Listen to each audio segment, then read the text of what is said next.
चाहता हूँ वो है हकीकी मुबारक खाली। क्या मजमून है हमारा?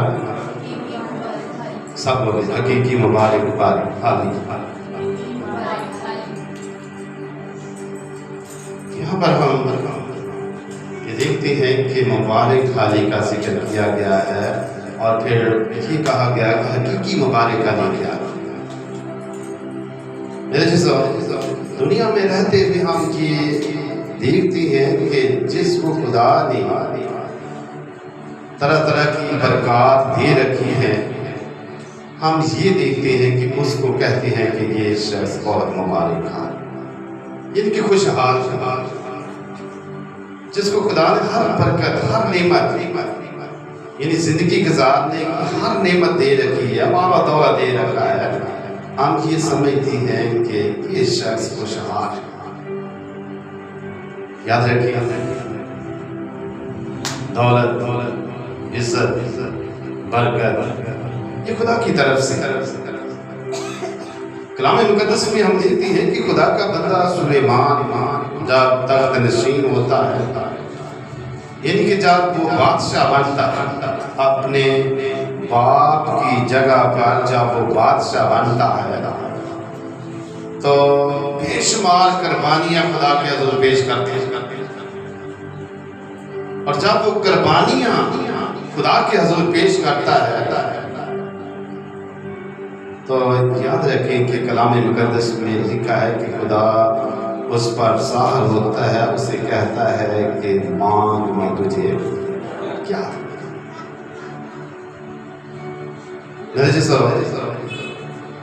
कितना वो शख्स खुशहाल होगा जिसको खुदा खुद कहता कि मांग मैं तुझे क्या। कलाम मुकद्दस में हम देखते हैं कि वो सिर्फ हिकमत मांगता, दनाई मांगता। वो बनी इस्राएल कौम का बादशाह है और उनको संभालने के लिए खुदा से हिकमत मांगता और खुदा ने उसे हर तरह की बरकत दे। सबसे बढ़कर जो दुनिया में हम समझते हैं कि मालो दौलत की बरकत, जिसके पास मालो दौलत उसके पास सब कुछ, और ये बरकत खुदा ने उसे दी। ये खुदा की तरफ से माल व दौलत की बरकत जो है खुदा की तरफ से है। और इस बात को याद रखें कि सुलेमान बादशाह ने खुदा की राह पर बहुत ज्यादा कुर्बानियां दी थी, यानी कि इसका मतलब ये बनता है कि वो खुदा के साथ वफादार है। और जो शख्स खुदा के साथ वफादार है, खुदा उसे बेशुमार बरकत देता है, बल्कि खुदा उसे खुद पूछता है कि मांग मैं तुझे क्या दिया। उसके घर में खुशहाली। इसी तरह कलाम मुकद्दस में हम देखते हैं, यूब के बारे सब जानते हैं, इसको भी खुदा ने बेशुमार बरकत से माला माल कर रखा था। ये खानदान भी खुशहाल घराना बेशुमार बरकत। और कलाम मुकद्दस में लिखा है कि उसकी सरजमीन में सबसे अमीर तरीन शख्स, और अमीर होने के साथ साथ कलाम मुकद्दस में हम देखते हैं कि वो रास्तबाज था, वो कामिल शख्स था, बदी से दूर रहने वाला शख्स था और खुदा से डरने वाला शख्स था। इसीलिए खुदा ने उसे बरकत दी। मेरे जैसा यानी कि जब हम खुदा के साथ वफादारी करते हैं तो उस वक्त खुदा बरकत देता है और हमारे घरों में, खानदानों में खुशहाली आ जाती है, बहाली आ जाती है। लेकिन जब हम खुदा से दूर रहकर दौलत जमा करने के पीछे पड़ जाते हैं तो हमारी कोशिशें नाकाम हो जाती हैं। या फिर हम बुरे तरीके के साथ दौलत जमा करने की कोशिश करते हैं, खुशहाली लाने की कोशिश करते हैं, याद रखें कि हो सकता है कि उससे नस्लें बर्बाद हो जाए।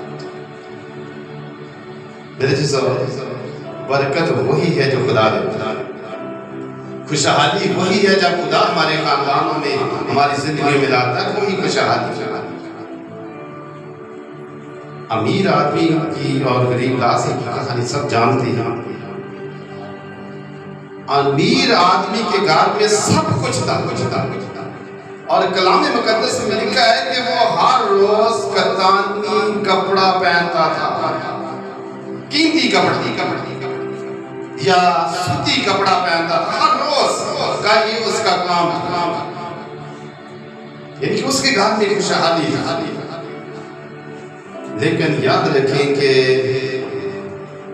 उसके घर में गरीब को डाला गया, उसने उसकी परवाह नहीं की। उसने खुदा की परवाह नहीं की। मेरे यानी कि जब हम दुनिया में किसी को भी देखते हैं कि फलां शख्स खुशहाल है, खुदा ने उसे बरकत दी, कहते हैं हम कि खुदा ने फलां शख्स को बहुत बरकत दी।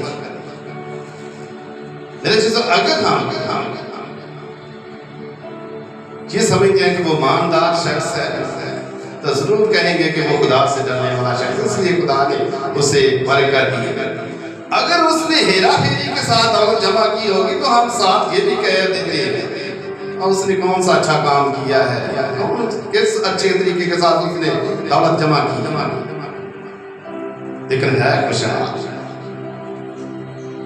मेरे जी यहाँ पर मैं जो आपको बताना चाहता हूँ हकीकी खुशहाली क्या, यहाँ पर जो आयत करीमा तलावत की गई है, कलाम मुकद्दस में लिखा है कि जब वो ये बातें कह रहा था, इसका मतलब है क्योंकि बात हो रही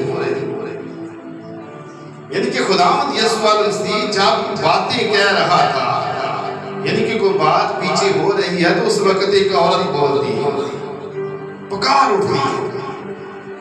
क्या बातें थी? अगर हम इसके पीछे चले तो बदरूओं का जिक्र, अगर एक बदरू जो निकल जाती है या निकाली जाती है तो सूखे मकामों में रहती है, अचार में रहती है, और जब वो सुकून नहीं पाती तो फिर वो वापस आती है और अपने साथ साथ बदरूए और लेकर आते हैं। जब ये यीशु सी बातें कर रहा तो एक औरत जो है वो पुकार उठती है, क्या कहती है? उससे कहा मुबारक है वो रहम जिसमें तू रहा।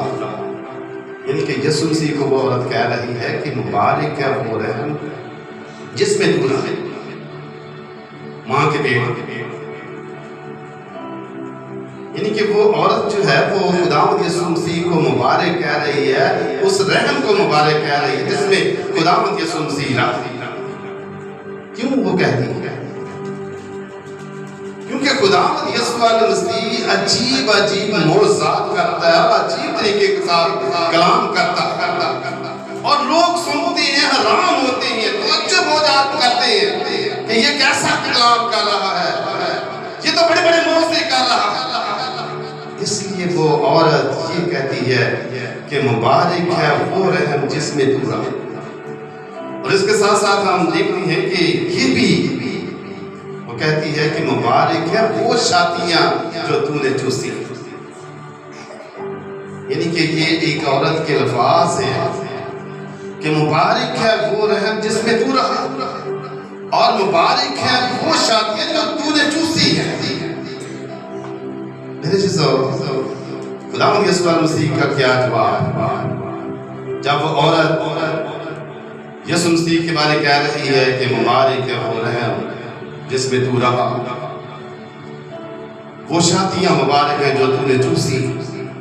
तो खुदावंद यीशु मसीह ने उसे क्या जवाब दिया जो हमारे लिए बहुत ही अहम। अगर हम ये चाहते हैं कि हकीकी खुशहाली, मुबारक हाली हमारे घरों में, हमारे खानदानों में आए, तो खुदावंद यीशु मसीह के इन अल्फाज़ों को जरा गौर से अपने ज़हन में रखें कि खुदावंद यीशु मसीह ने उस औरत को क्यों क्या जवाब दिया जो यीशु मसीह को मुबारक कह रही है, यीशु मसीह की माँ के रहम को मुबारक कह रही है, यीशु मसीह की माँ की शादियों को मुबारक कह रही है। तो मेरे जिस खुदावंद यीशु मसीह उसे जवाब देते हैं, कहते हैं, उसने कहा हाँ ये सच बात कि मेरी माँ का रहम मुबारक, मेरी माँ की शादियाँ मुबारक और मेरी माँ मुबारक। यानी कहने का मतलब ये है, क्योंकि कलाम मुकद्दस में हम देखते हैं कि जब जबराइल फरिश्ता मुकद्दसा मरियम के पास आता है तो मुबारक है, मुकद्दसा मरियम को कहता है कि तू मुबारक। तो यहाँ पर हम देखते हैं कि खुदावंद यीशु मसीह कहते हैं हाँ वो रहम, वो शादियाँ मुबारक है, मेरी माँ मुबारक है। मेरे तो यहाँ पर हम देखते हैं कि खुदावंद यीशु मसीह आगे चलकर क्या कहते हैं, मगर ज्यादा मुबारक वो है, और से सुने जरा, ज्यादा मुबारक वो हैं जो खुदा का कलाम सुनते और उस पर यीशु मसीह इनकार नहीं करते कि वो रहम, वो शादियाँ मेरी माँ मुबारक नहीं है, मुबारक हाँ मुबारक, लेकिन ज्यादा मुबारक उनसे ज्यादा मुबारक वो, यानी कि रहम को भी कह रहा है कि वो भी मुबारक है और शादियाँ भी मुबारक है, लेकिन उनसे ज्यादा मुबारक हकीकी मुबारक हाल कौन है? यीशु मसीह के ये अल्फाज कि ज्यादा मुबारक वो है जो खुदा का कलाम सुना।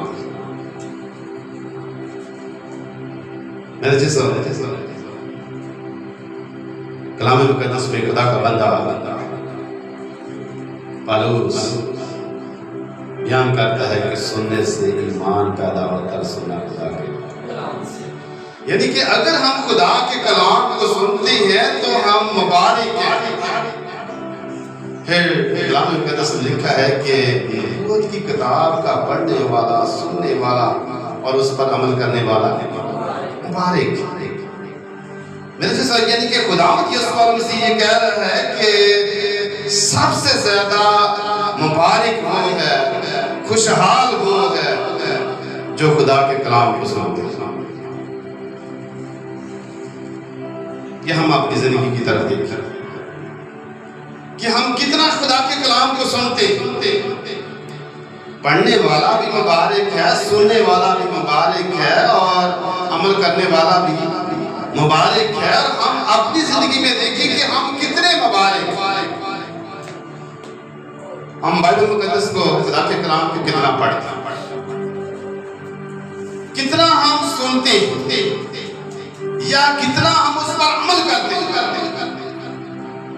मेरे जैसा अगर हम पढ़ते हैं या सुनते हैं, अमल नहीं करते, हमारे पढ़ने का, सुनने का कोई फायदा नहीं। सुनने से ईमान पैदा होता है, अगर ईमान ही नहीं है तो हमारा सुनना कहाँ है? मेरे जैसा हमने खुदा के कलाम को, पहली बात तो ये है कि हम अगर ये चाहते हैं कि हमारे खानदान में मुबारक आली हो, खुशहाली हो, हमारे खानदान में बरकत हो, लड़ाई झगड़े ना हो, दंगे फसाद ना हो, तो खुदा के कलाम को हमने सुनना। यहाँ पर जो खुदा यीशु मसीह ने बयान किया ना, वो बात बयाना चाहता है, सुनना। ये समझ लेना कि मैं तो खुदा के कलाम को पढ़ता हूँ, यही बहुत है। बाइबल मुकद्दस में आप देखते हैं कि एक हबशी खोजा खुदा के कलाम को पढ़ रहा था, अकेला ही पढ़ रहा था। तो खुदा का खादिम सुन रहा है और उसे कह रहा है कि जो कुछ तू पढ़ रहा है क्या तुझे इसकी समझ है? वो कहता है पढ़ रहा है, कहता समझ नहीं। लेकिन अगर समझ नहीं है तो फिर हमें सुनने की जरूरत है। मेरे जैसे यानी कि हमने खुदा के कलाम को पढ़ने वाला यानी कि बाइबल मुकद्दस बताती है, पढ़ने वाला मुबारक है, सुनने वाला मुबारक है और अमल करने वाला मुबारक है। और यहाँ पर हम देखते हैं कि खुदा यीशु मसीह उस औरत को ये कह रही है कि तू ठीक कह रही है, जो कुछ तू कह रही है ठीक कह रही है, लेकिन उनसे ज्यादा मुबारक वो है जो खुदा के कलाम को सुनता है। मेरे चीज़ों हम अपने आप को इस लायक बनाए, अपने अंदर ये आदत डाले कि मैंने खुदा की इस बात को अपने ज़हन में रखना है और मैंने हर सूरत खुदा के कलाम को सुनना। मेरे चीज़ों अक्सर हम देखते हैं कि चंद सालों से हम नारोवाल में कन्वेंशन पर जाते हैं तो असल क्या होता है? असल बात ये होती है कि हम लोगों को लेकर जाए कलाम सुने, लेकिन देखने में ये आता है कि लोग कलाम की परवाह नहीं करते, कलाम की सुनते नहीं है। बल्कि क्या होता है, ऐसे ही होता है जैसे हम किसी पिकनिक पर गए, खुदा के कलाम की हम गौर नहीं करते, फिर सुन लेते हैं फिर अमल नहीं करते। सुनने वाला यानी खुदा यीशु मसीह सुनने वालों को मुबारक बात देगा। बाइबल मुकद्दस में हम देखते हैं कि खुदा यीशु मसीह जब 12 वर्ष के थे तो ईद फसह मनाने के लिए यरूशलेम में गए। तो खुदा यीशु मसीह के बहन भाई वालिदैन ईद के बाद चले जाते और खुदा यीशु मसीह कहनों के दरमियान बैठा, 12 साल का बच्चा है, कहनों के दरमियान बैठा हुआ है और ढूंढते ढूंढते एक मंजिल तक पहुंच जाते हैं। दोबारा वापस आते हैं तो कहा जाता है कि तेरे बहन भाई तेरे वालिदैन तुझे ढूंढ रहे। तो कलाम मुकद्दस में हम देखते हैं कि खुदा यीशु मसीह ये कहते हैं कि मेरे बहन भाई वो हैं जो मेरा कलाम सुन, मेरे वालिदैन और मेरे बहन भाई वो हैं जो खुदा का कलाम सुन। मेरे जैसा यानी कि खुदा यीशु मसीह बहन भाइयों या वालिदैन उनको समझता है जो खुदा का कलाम सुनता है। मेरे जैसे यहाँ पर हम देखते हैं कि खुदा यीशु मसीह ये कह रहे हैं कि मुबारक वो है जो खुदा का कलाम सुने। मेरे जैसे अगर हमारे अंदर खुदा के कलाम की भूख प्यास रहती है कि हमने खुदा के कलाम को सुनना है, तो फिर हम 8 रोज के बाद अपने आप को मुकम्मल तौर पर तैयार करते हैं कि आज खुदा का कलाम सुनना है और सीखना है ताकि मेरी ज़िंदगी में खुदा का कलाम काम करे, ताकि मेरे घर में खुशहाली आए, बरकत आए। ये खुदा के कलाम के सुनने से फिर इसी तरह कलाम मुकद्दस में हम देखते हैं कि खुदा यीशु से कहता और उस पर अमल करने से, यानी कि हकीकी मुबारक हाली उस वक़्त आती है जब हम खुदा के कलाम पर अमल करते हैं, जब हम खुदा के कलाम पर अमल करते हैं। मेरे जैसे कलाम मुकद्दस में ये लिखा है कि ईमान, अमल के बगैर ईमान मुर्दा। मान रख लिया है, कबूल कर लिया खुदा के कलाम को, मान रख लिया, अगर अमल नहीं करते तो फिर इसका कोई फायदा नहीं। याद रखिए कि कलाम मुकद्दस में हम देखते हैं कि खुदा फल चाहता है, यानी अमल चाहता है। सब जानते हैं कि एक बाग में दरख्त था, बागबान को मालिक उसके सुपुर्द करके चला जाता है। 1 साल बाद आता है और एक दरख्त था जिसमें मालिक फल देखना चाहता है, फल नजर नहीं आता। मालिक उस बागबान को कहता है इसे काट दे, इसे जगह घेरी हुई है क्योंकि इसे फल नहीं मिल रहा। बागबान क्या कहता है कि खुदावंद इसे 1 और साल दिया जाए, मैं इसकी पालना करूंगा, ये ठीक फल देगा। दूसरे साल भी उसने फल नहीं दिया, तीसरे साल भी उसने फल नहीं दिया। माली ने पूरी कोशिश की, आखिर कर क्या होता है, काटा जाता है और काट कर आग में डाला जाता है। यानी कि हमारी जिंदगियों से खुदा फल चाहता है, अमल देखना चाहता है। मेरे चीज़ अगर हम खुदा के कलाम को सुनते हैं तो फिर हमें अमल करने की जरूरत है।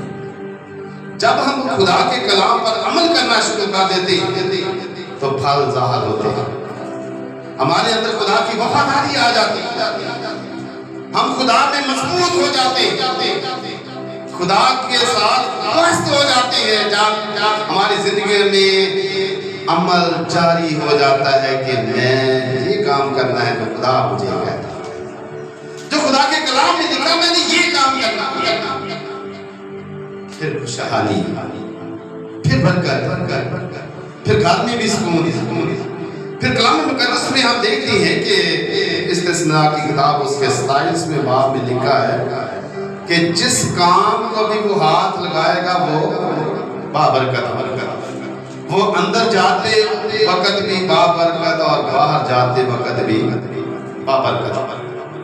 यानी कि वो शख्स जो खुदा के साथ चलता है, खुदा की कलाम को सुनता है, खुदा के कलाम पर अमल करता है, वो शख्स बाबरकत, उसे किसी किस्म की कोई कमी नहीं। मेरे जैसा आज हमने अपनी जिंदगी में देखना है कि अगर मैं खुदा के कलाम को सुनता हूँ, क्या मैं उस पर अमल भी करता हूँ या नहीं करता। कई बार ये बात हकीकत है कि खुदा के कलाम पर अमल करना बहुत मुश्किल है, बहुत मुश्किल। ये भी कलाम मुकद्दस में लिखा है कि इंसान तो बातों में, लेकिन हमें कोशिश करनी चाहिए कि हम खुदा के कलाम पर अमल करें। जब हम इस मुश्किल काम पर करना शुरू कर देंगे तो हो सकता है कि हमारी मुश्किल हल हो जाए। जरा चूंटी को देखें, किसी ने देखा हो किसी चूंटियां तो हम बहुत ज्यादा देखते हैं, लेकिन कई बार देखते हैं कि उससे छोटी सी चूंटी होती है और कई बार हम देखते हैं कि उसने जो माल जमा करना वो बहुत भारी होता है। वो कोशिश करती है उसे अपनी जगह पर ले जाने की कोशिश करती है, बेशक वो नाकाम करती है, पूरी कोशिश करती है कि मैं इसे अपने लिए जमा करूं, अपनी घर ले जाऊं, अपनी जगह पर ले जाऊं। लेकिन हम इंसान होते हैं, जबकि खुदा ने सारी कायनात, सारी मखलूक से ज्यादा इंसान को अफजल मखलूक बनाया है। हम खुदा की अफजल मखलूक। मेरे जैसा हमें कोशिश करनी चाहिए कि हम खुदा के साथ वफादार हैं। हमारी जिंदगी में मुश्किल से मुश्किल वक्त भी आ जाए, लेकिन हम खुदाबंद के साथ वफादार हैं। बाइबल मुकद्दस में मैं फिर ये कहना चाहता हूँ कि अय्यूब पर बहुत बड़ी मुश्किलात आई, लेकिन उस मुश्किलात में वो कायम रहा, मजबूत रहा, वफादार रहा और खुदा ने उसे दुगनी बरकत दे दी। ये है हकीकी खुशहाली, इनके खुदा के साथ वफादार है। और खुदा के साथ वफादारी यही है कि हम उसमें मजबूत रहें और उसके कलाम को सुने और उस पर अमल करें, ताकि खुदा हमें खुशहाल रखें। तो मेरे चीज़ अगर हम खुदा के कलाम को सुनते नहीं हैं, उस पर अमल नहीं करते, खुशहाली कहाँ से आ जाएगी, बरकत कहाँ से आ जाएगा। तो आज इस मौका पर मेरे चीज़ ये बात याद रखें कि जो खुदा के कलाम को सुनता है वो मुबारक है, जो खुदा के कलाम पर अमल करता है वो मुबारक है, और उसी की ज़िंदगी में खुशहाली है। अगर हम ये खुशहाली हासिल करना चाहते हैं तो आज जो कलाम खुदा के कलाम में से सुना है हम उस पर अमल करना शुरू कर दें। खुदा हम सबको ऐसा करने की तौफीक बख्शे।